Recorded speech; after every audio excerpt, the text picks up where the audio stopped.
Bonjour et bienvenue à toi au potentiel en construction. Alors, quelques astuces ici pour ne plus tomber malade. Déjà, première astuce, c'est de prendre soin de toi, hein, tu t'en doutes, mais pas uniquement de toi dans le sens de ton corps, donc du point de vue physique, mais aussi d'un point de vue psychique et émotionnel. Prendre soin de ton corps, ça paraît évident, forcément. Il faut prendre soin de toi, donc dans tous les sens du terme. Ça veut dire avoir une bonne hygiène de vie, faire attention à ce que tu manges, boire beaucoup d'eau, bien dormir, faire attention à tout ça, forcément, ça te permet d'être plus en forme, donc ton corps est plus à même de lutter contre d'éventuelles bactéries. Évidemment, si tu sors aussi en sous-vêtements dehors alors que c'est l'hiver, il y a de fortes chances que tu attrapes un coup de froid. Donc, il faut prendre en considération tout ça. Mais bon, c'est plutôt évident, donc on passe à ce qui nous intéresse, c'est l'émotionnel et le psychique. Parce que le psychique et l'émotionnel sont interconnectés, liés profondément au physique. Donc déjà, il faut que tu en prennes conscience. Soigner ton corps, ça te paraît évident, et soigner tes pensées, ça doit te paraître évident aussi. Parce que les deux sont en lien. Tu ne peux pas soigner l'un sans soigner l'autre. Donc, si tu ne fais pas attention à tes pensées, il y a de fortes chances qu'au final, en fait, ça te coûte de l'énergie physique de lutter contre ces mauvaises pensées. Et donc, en fait, finalement, tes pensées vont influencer ton corps qui va être plus fragile aux maladies. Donc, soigner tes pensées, ça passe par le fait d'avoir des pensées positives. Alors, bien sûr, le but n'est pas non plus que tu oublies toutes les pensées négatives qui te traversent, parce que l'idée, c'est pas de nier les choses. Si tu ressens une pensée négative, c'est qu'elle a forcément du sens, sinon elle ne viendrait pas.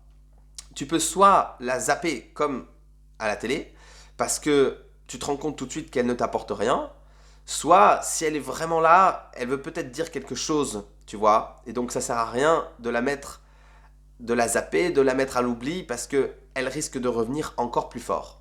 Donc, tu l'écoutes, et puis si c'est pas le moment, tu te dis à toi-même que tu reviendras pour questionner ce truc-là en toi plus tard, ou sinon tu peux le faire tout de suite. Mais à part ça, essaie de cultiver les choses de manière positive dans ton esprit.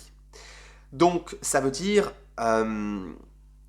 déjà, le matin, sois heureux parce que tu t'es réveillé, tu vois, que tu es en vie, que tu respires.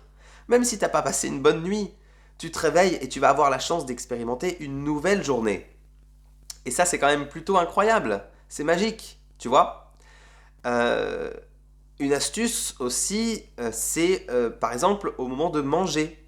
Avant de manger comme ça, par habitude presque, et d'engloutir ton repas en 10 minutes sans même t'être rendu compte de ce que tu avais ingéré, prends juste 2 secondes, 4 ou 5, ça prend pas plus, 2 secondes, je t'assure, et 5 secondes dans ta journée, c'est rien. Avant de manger, ferme les yeux et prends conscience de ce que tu vas manger. De la nourriture qui vient de la terre, qui a été cultivée, puis cueillie, ramassée, mis dans les magasins ou que tu as acheté directement au marché et que toi aussi tu as préparé ou si t'as pas le temps, même si c'est une boîte que tu as fait réchauffer, c'est quand même de la nourriture qui vient de la terre, elle n'a pas été inventée, hein, tu vois. Et donc remercie cette énergie qui vient de la terre, cette énergie vraiment qui vient de la terre et qui va ensuite rentrer dans ta bouche pour devenir de l'énergie dans ton corps, tu vois. Il y a plein de choses comme ça, faire preuve de gratitude envers la vie parce que tu respires, parce que tu es en pleine forme, ou parce que tu ne l'es pas, mais que tu essayes justement d'aller de mieux en mieux parce que tu as une maladie récurrente. Tu vois, tu peux quand même être content parce que tu es en vie, tu vois. Donc tu as plein de choses pour lesquelles tu peux faire preuve de gratitude.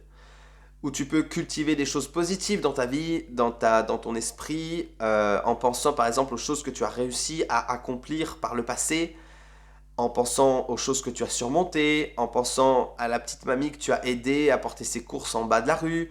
Tu vois, toutes ces petites choses, c'est des pensées positives. Et les pensées positives amènent du positif.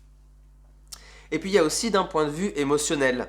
Eh oui, ton état émotionnel influence le tout, puisqu'on ressent des émotions, nous sommes émotions.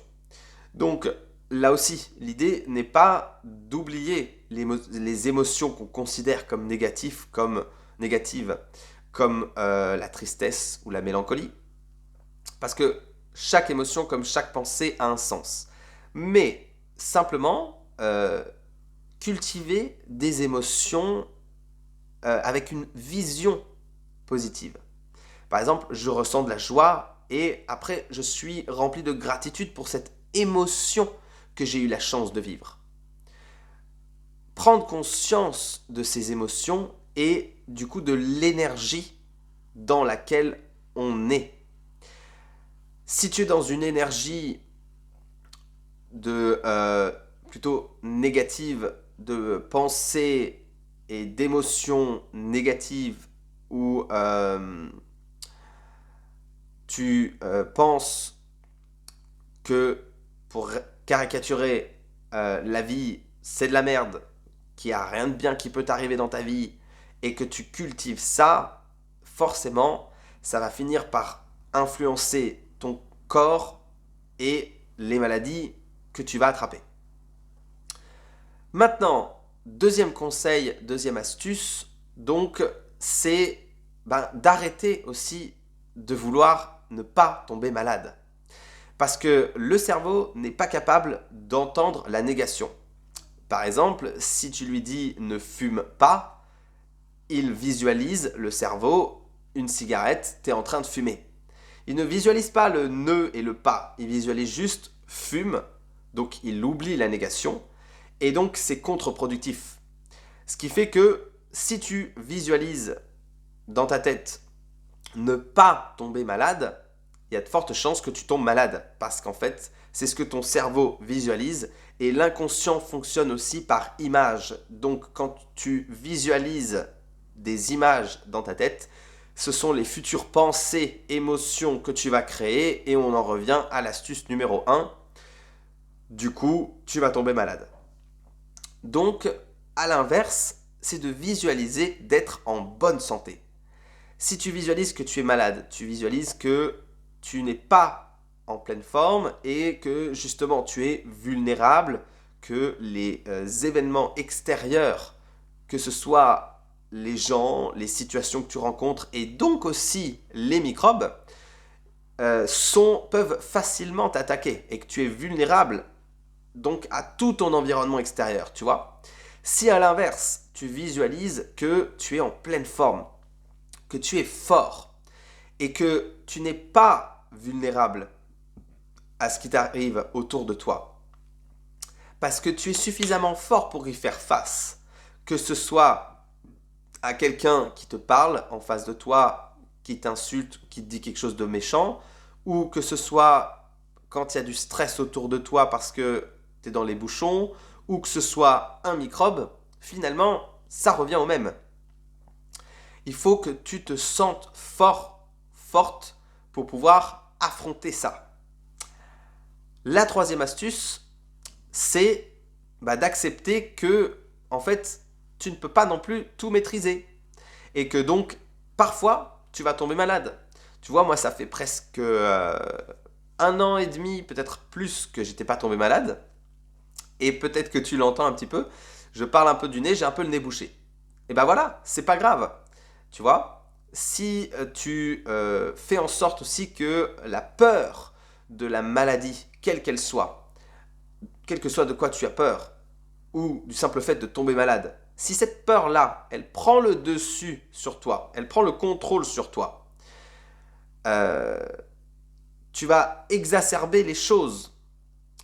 Alors que, de toute façon, que tu tombes malade ou pas, tu n'as pas vraiment le contrôle sur ça. Si tu as respecté les étapes d'avant, ou bien sûr, tu prends soin de toi, et où tu fais pas n'importe quoi non plus.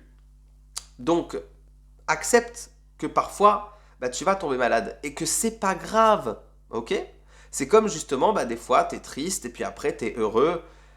Plutôt que de voir ça comme quelque chose de négatif, ça fait partie de la vie, comme tout. Et comme je le dis très souvent dans mes vidéos, d'ailleurs il y en a une qui est sur ce sujet, l'acceptation est la clé. Si tu es malade, accepte-le et du coup envoie de l'amour à ton corps pour qu'il guérisse plus vite. Et par cette attitude, tu vas voir que du coup, tu es capable de guérir beaucoup plus vite et de vivre ce moment de manière beaucoup plus positivement. Le quatrième conseil, quatrième astuce que je veux te partager, c'est aussi de faire le lien, justement on le disait à l'étape numéro 1, de faire le lien entre le psychique et le physique. C'est-à-dire que si tu tombes malade, par exemple, bon, moi j'ai un rhume parce que j'ai pas fait attention, j'ai pris froid, ça veut pas forcément tout le temps dire quelque chose, bien que ça le pourrait. Mais là, en l'occurrence, je sais que j'ai pas forcément fait très attention, j'ai pris froid. Donc, c'est pas grave, c'est pas la peine d'y réfléchir plus que ça. Sinon, pour tout ce qui t'arrive dans ta vie, pour toutes les maladies qui t'arrivent, elles arrivent nécessairement pour une bonne raison. Comme pour tout, hein, je pars du principe que tout, si ça arrive, arrive pour une bonne raison. Donc les maladies aussi.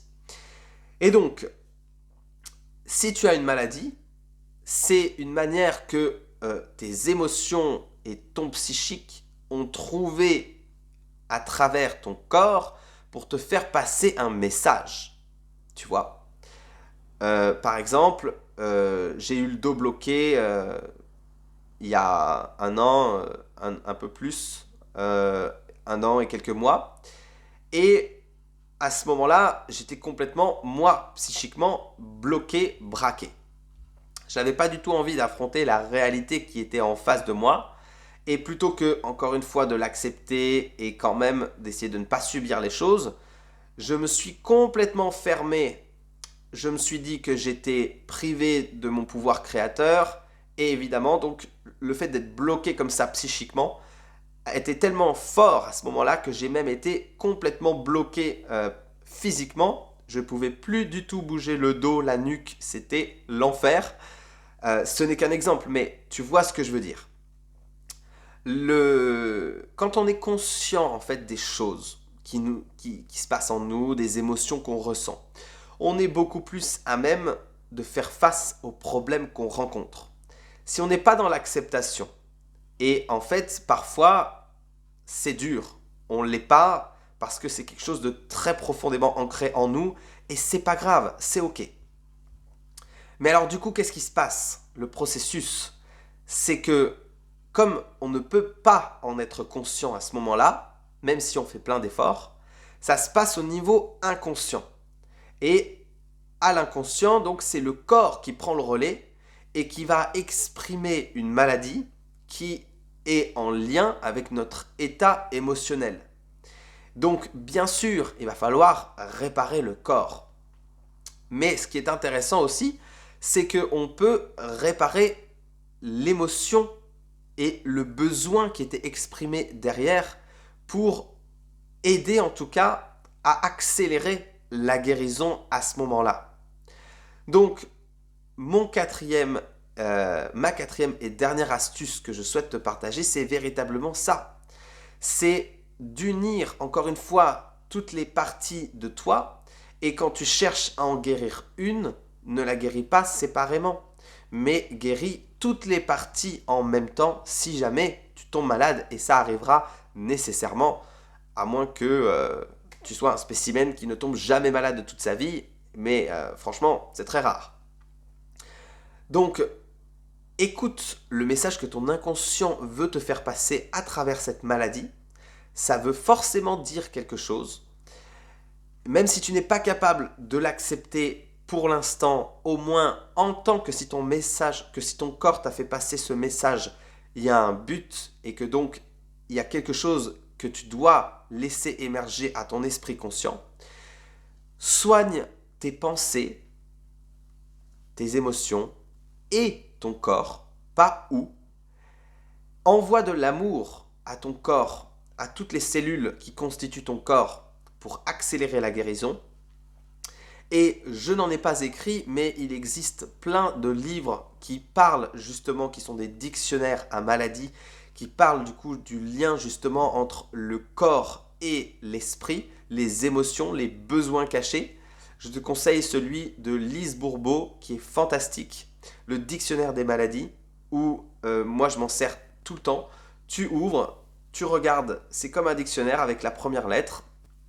Tu regardes qu'est-ce que tu as et ça t'explique le besoin, la partie du corps, ce qu'elle révèle sur toi.